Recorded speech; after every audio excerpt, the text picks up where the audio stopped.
4 principles are given as to how a devotee should have a relationship or contact with the Guru. The first is that the devotee should look after the Guru and his needs. A Guru like Bhagavan may not look after his own body at all. We have seen how Arunachala took the form of many mothers and started taking care of Bhagavan's body. Otherwise, when it was in Patalalinga cellar, the underground niche, Bhagavan's body would have wasted away and it would not have been able to spread the message of the self to us. The Guru will never ask for his needs to be fulfilled. People close to him should know what they are and take care of them. The second principle is to look after the premises where the Guru lives, keep it clean and secure it from problems. The third is to collect and preserve the Guru's teachings.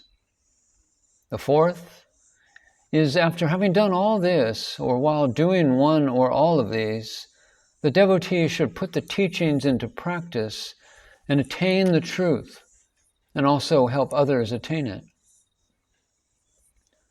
The first 3 of these, looking after the body of the Guru, looking after the premises, and preserving the teachings of the Guru, are included in horizontal expansion and are activity-oriented. The last one, putting the teaching into practice, is vertical expansion.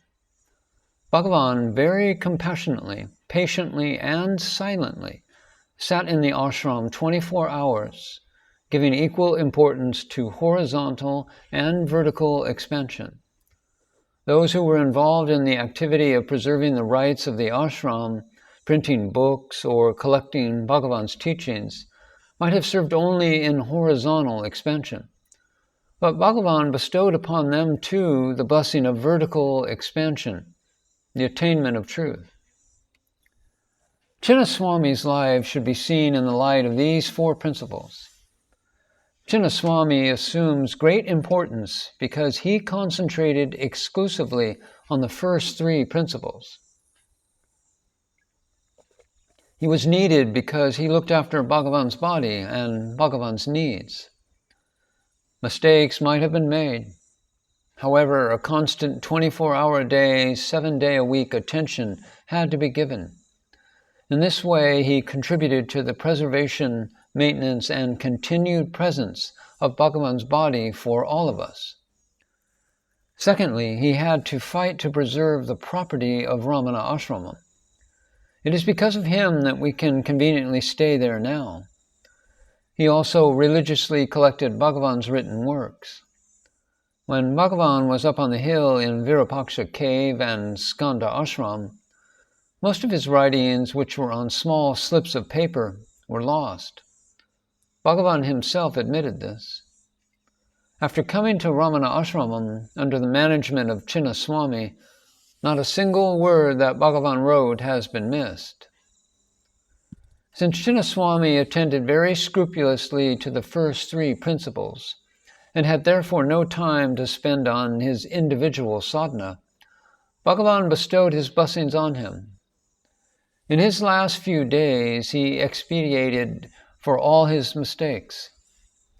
His body suffered greatly. Then Bhagavan gave him release. Vishwanatha Swami was witness to this. In his dying moments, Chinna Swami put out his hands happily, and Vishwanatha Swami said, "I could feel it." Bhagavan came and took him and helped him get absorbed in Arunachala. It is perhaps appropriate here to quote what 3 remarkable devotees of Bhagavan told me about Chinna Swami. This is what S.S. Cohen told me.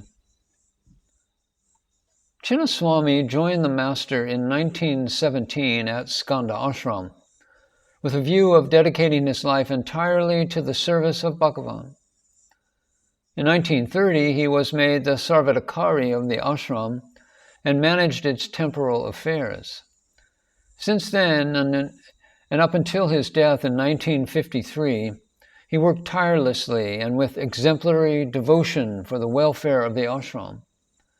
This necessarily meant that Chinna Swami had to stand firm and struggle hard to save the ashram's rights during litigations and court cases as well.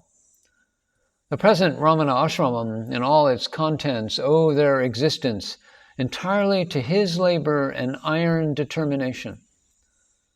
How thrifty he was in the ashram's interests can be judged from his last message, given a day before his death to his successor and son, T.N. Venkataraman. Chinna Swami said, "I am departing with a clear conscience and clean hands. I have not used a penny from the ashram funds for my own benefit. Everything here belongs to Bhagavan and should be guarded with care and vigilance. Devote yourself heart and soul to the service of Lord Ramana, and in return, I assure you, he will shower his grace on you. Be sincere and truthful to the core of your being. Uphold our revered ancient traditions with the working of this ashram as I have upheld them all my life." This is what Major Chadwick, who stayed in the ashram from 1938 till his last days, told me. Without Chinna Swami, there could never have been a Ramana ashramam at all. He raised it from a grass hut to an ashram of solid stone. He was full of zest and worked hard and tirelessly. His one joy was to feed the devotees visiting Bhagavan with good and nourishing food. For us ashram residents, he was like the protective metal shield used by soldiers fighting in the battlefield. Therefore, unmindful of the happenings in and around the world, like wars and earthquakes, we plunged into our inner sadhana, undisturbed, thereby getting purified day and night in the spiritual presence of Bhagavan. Arthur Osborne always stayed outside the ashram because he lived with his family. Since Chadwick lived inside the ashram, I felt at the time that as a resident he would probably support the management. So I went to Arthur Osborne for a more objective view.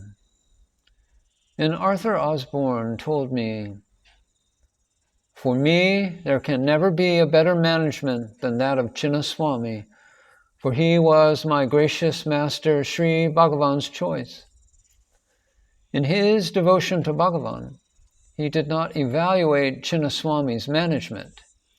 Instead, he went one step further and said, 'Since he is my master's choice, my mind does not work on evaluating whether it was good or bad.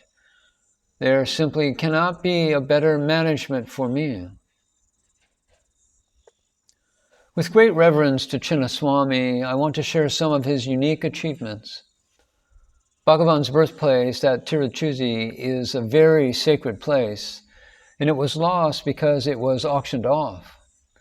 When Chinna Swami became the manager, he took great pains to secure that house and make it a shrine for Bhagavan and Bhagavan's parents to be worshipped. He named it Sundara Mandiram, and it is still there in Tiruchuzi. Another achievement which we cannot forget is that he managed to obtain the house where Bhagavan attained self-realization through his death experience. He struggled very hard to buy it and finally converted it into a shrine named Ramana Mandiram. Mandiram means most sacred shrine. Both these places are now pilgrim centers for devotees of Bhagavan to visit.